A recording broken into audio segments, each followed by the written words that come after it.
Hello everyone, this is Russell and I'm back with the Week 3 NFL recap, starting off with the Thursday night football game between the New York Giants and the San Francisco 49ers. Now the offensive spotlight, like I always like to start with, Brock Purdy and the Niners. Their offense refused to let drives die and dominated time of possession. They converted 71% of their third downs in this game, with 3 of those conversions coming due to the Giants committing costly defensive penalties. Of the 5 third down conversions that didn't work, 3 led to made field goals and only 2 led to a punt. Purdy completed 9 of 12 passes for 121 yards and 1 touchdown on third down in this game. Purdy also recorded a 5.3 yard average depth of target, but was able to put up over 300 yards passing in the game due to keeping drives alive with a combination of Deebo Samuel, Christian McCaffrey, and George Kittle adding 168 yards after the catch. The Giants' offense struggled to find much consistent success against a smothering 49ers defense through the air. Daniel Jones only averaged 4.3 yards per pass attempt, which led to just 137 yards total. On the ground, without Saquon Barkley, the Giants were able to punch in a rushing touchdown, but averaged just 2.6 yards per carry for a total of 29 rushing yards in the game. The defensive spotlight in this one, the San Francisco defense, as always, deserves praise, as they allowed essentially nothing on the ground in the run game and put Jones under consistent pressure as a passer, sacking him twice and picking him off once. Nick Bosa and the 49ers interior defensive line, specifically Javon Hargrave, Eric Armstead, and Javon Kinlaw, all delivered at least 3 pressures each in this game. Moving on to our first slate of our first game from the Sunday morning and Sunday afternoon schedules. Detroit Lions 20, Atlanta 6. And this game really didn't have a lot to write home about other than the fact of the defensive spotlight here, and that would be the Lions defense coming up with 7 sacks on Desmond Ridder, putting him under consistent pressure and forcing just 55% completion rate for the Falcons' passing offense on the day. Aiden Hutchinson posted his first 2 sacks of the season late in a strong performance in which he recorded an unofficial 28% pass rush win rate. Falcons free agent acquisition Jesse Bates continued his hot start to the season with another interception, giving him 3 in as many games. Bates led the team with 11 total tackles on the day as well. Los Angeles Chargers 28, Minnesota Vikings 24. Only spotlight here is the rookie Jordan Addison, who played 55 snaps on offense with 44 of them being passing plays. He saw the ball come his way 7 times, catching 6 of them for 52 yards. The lone incompletion could have been the difference between winning and losing, as Asante Samuel Jr. just got a hand in at the end of the game down towards the end zone, and it was enough to ensure Addison didn't come down with the catch, which gave the Chargers the win. Green Bay 18, New Orleans Saints 17. Offensive spotlight here. Packers quarterback Jordan Love gets the nod for offensive spotlight from this game, despite his offense missing David Bakhtiari, Aaron Jones, Elton Jenkins, and Christian Watson. Love showed some serious guts down the stretch to lead his team back into the game. Love went 22 of 44 with 259 passing yards, 1 passing touchdown, and 1 interception, while also adding 39 yards on the ground with a rushing touchdown.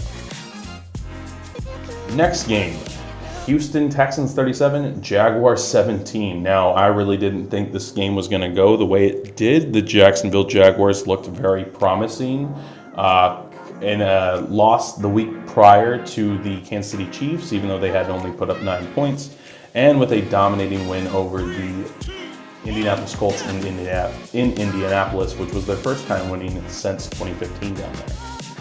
But the defensive spotlight, though, and that's the only spotlight to really talk about in this game, there were not a ton of defensive standouts, though, on the day for either team, but Jaguars linebacker Alukan recorded 14 tackles, making it 3 games in a row where he has recorded double-digit tackles, despite the loss for Jacksonville on the day. Now, a game that I'm going to deep dive into here is probably the game everyone is talking about today, and is also the reason why Tua has jumped right in front of Kirk Cousins in the early MVP conversation. And that would be because the Miami Dolphins dominated and completely dominated the Denver Broncos this week, moving to 3-0 on the year with a final score of Denver 20, Miami 70. This was the first time since 1966 that we had seen a team put up 70 points in a game. They were 3 points shy of the record, but opted to take a knee late in the game to, I'm not sure for what reason, but they definitely could have broken the record here. The Dolphins were unstoppable in the first half with a quarterback Tua Tagovailoa going 16 for 16, perfect completion percentage in the first half for 206 yards with a pair of touchdowns. The Dolphins also rushed for 132 yards in the opening 2 quarters, with Denver only able to muster a touchdown and 2 field goals as they trailed 35-13 at the half. The second half didn't get any prettier for the Denver Broncos, with Miami putting up another 35 points as they moved the ball at will. Dolphins punter Jake Bailey finished the game with just 1 punt. Next game would be the Cleveland Browns 27, Tennessee Titans 3.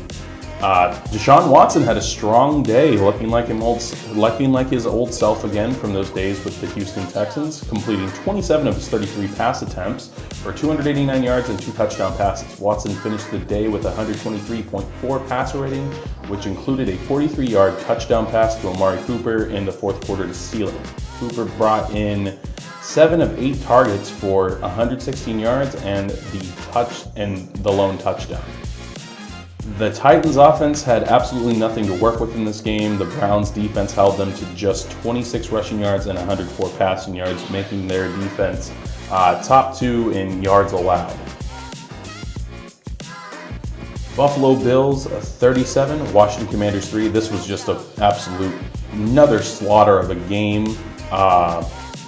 It was never close to begin with. Buffalo kind of just blew down the doors early and came out with the victory. Sam Howell just couldn't avoid the turnovers in this game, finishing with 4 interceptions from just 29 pass attempts. He was also sacked 9 times, several of which he had a hand in. He ran right into some of them. The game showcased all the negatives in Howell's game, and even though he did some nice things overall, the bad was far too much to overcome and meant Washington didn't get any points on the board until the fourth quarter. Indianapolis Colts 22, Baltimore Ravens 19. Now this is a game that really shocked me. Colts rookie cornerback Juju Brents had a nice day in coverage, forcing a fumble while chasing down Ravens running back Kenyon Drake, and later forcing an incompletion on a target to tight end Mark Andrews. Wide receiver Josh Downs was Gardner Minshew's favorite target, seeing 12 passes thrown his way and turned that into 58 yards on 8 receptions.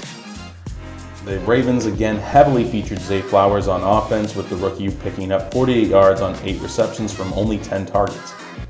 Interestingly, though, they didn't get him involved on any screens until late in the third quarter, and he didn't see any carries until the fourth quarter. New England Patriots 15, New York Jets 10. Patriots tight end Pharaoh Brown was probably the main offensive bright spot today for the New England Patriots and out of the entire game as a whole. He made the most of his snaps with 2 receptions for 71 yards, including a 58-yard touchdown that was the biggest play of the day, earning twice as many yards as any other play. Free agent addition running back Ezekiel Elliott was heavily involved as well, with 3 explosive rushes on his 16 carries, totaling in 80 yards. The Jets only had 171 yards of total offense and averaged 2.8 yards per play, so there isn't much to really write home here. Wide receiver Garrett Wilson had 5 receptions for only 48 yards, one of his lowest totaling games in this season or the season prior. Leading the team, he led the team in both categories as well. The running backs only combined for 36 yards rushing on 20 carries, with the New England dominating a patchwork Jets offensive line up front. Another game I'd like to do a deep dive on here is the Seattle Seahawks 37, Carolina Panthers 27. Bryce Young was going to make another debut against another premier team of this league in the Seattle Seahawks. Seattle has been all offseason has been writing home about how they've gotten better on defense, how they've improved the pass rush. And we didn't see a whole lot of that in week 1. We saw a good chunk of that in week 2, and we wondered to ourselves if that could keep up and how it would affect Bryce Young going into this game. Well, we didn't get to know. Bryce Young was not in the lineup for Carolina today, and Andy Dalton was the starter, but he still had himself a nice game. And he was in a hole for much of the game. Andy Dalton was forced to put the ball in the air 58 times for the Panthers as the relief starter. He completed 34 passes, though, for 361 yards and 2 touchdowns, averaging 6.4 yards per attempt. His average depth of target was 8.3 yards downfield. And despite the Panthers' offense continuing to have issues, Dalton showed there is much more production to be had. Defensive spotlight, though, the Seattle pass rush was largely absent through the first 2 weeks of the season, like I said, but Carolina's offensive line allowed them to show up in this game, pressuring Dalton a healthy amount, aided by the must-pass game script. Though there was significant pressure, only 2 linemen had a pass rush win rate of above 10%, and only barely on the first run of data that I'm seeing here. The rookie spotlight, though, with the depleted Seahawks secondary, much focus was on a rookie first-round pick, Devin Witherspoon, who was selected 5th overall in this year's draft. He was targeted on a massive 11 times, but allowed just 3 catches for 19 yards with as many pass breakups as first downs allowed. He was also flagged for illegal contact during the route, a refereeing decision that had head coach Pete Carroll pretty livid. Stats for the game, though, on both sides: Dalton 34 of 58, 361 yards and 2 touchdowns, no interceptions, and was sacked a total of 3 times. Had an 88.4 passer rating. Geno Smith, on the other hand, 23 of 36, so not a bad day from him passing, only missing 13 passes. 296 yards, 8.2 yards per attempt, 1 touchdown, 1 interception, and an 87.3 passer rating. Now, the next game, Kansas City versus Chicago Bears, probably the second most talked about game this week, was the number 1 most viewed game this week because Taylor Swift was in the house, and we all know how that is. Anyway, though, back to the football talk.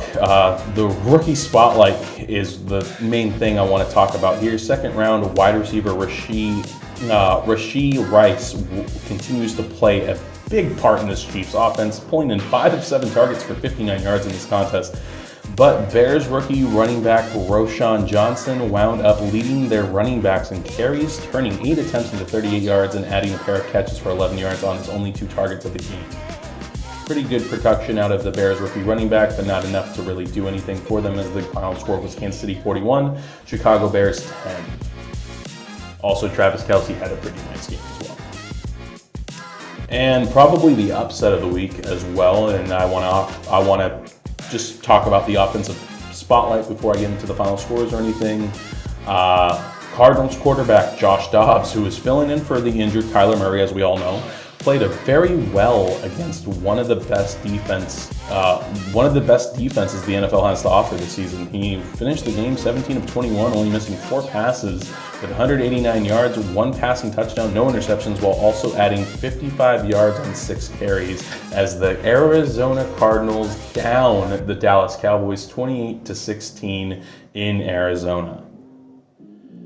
And the final game that I'd like to talk about here was Pittsburgh 23, Las Vegas Raiders 18. Defensive spotlight really is the only thing I want to talk about here. Steelers cornerback Levi Wallace snagged 2 interceptions on the night, the last of which put the final nail in the coffin for the Raiders. It wasn't all good for Wallace, however, as he allowed 8 catches for 104 yards and 2 touchdowns across 13 targets and coverage.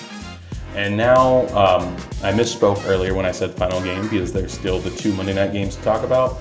Philadelphia beat the Tampa Bay Buccaneers 25-11. Just another good dominant performance out of Philly's offensive line. And the Rams and Cincinnati Bengals, Joe Burrow seemed to get it together this week finally. And it was ended up being a pretty good performance for Burrow and the Bengals. I mean, they were favored going into the game.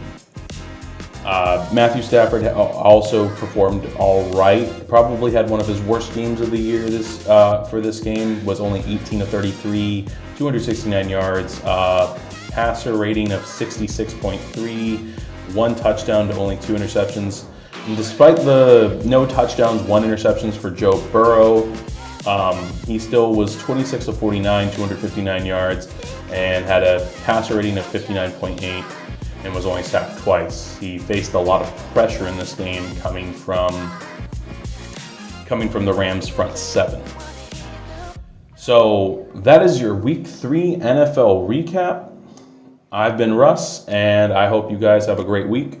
I'll be back next week with the Week 4 NFL recap. I believe tonight the Detroit Lions are taking on the Green Bay Packers, so I'll be taking down notes for that one.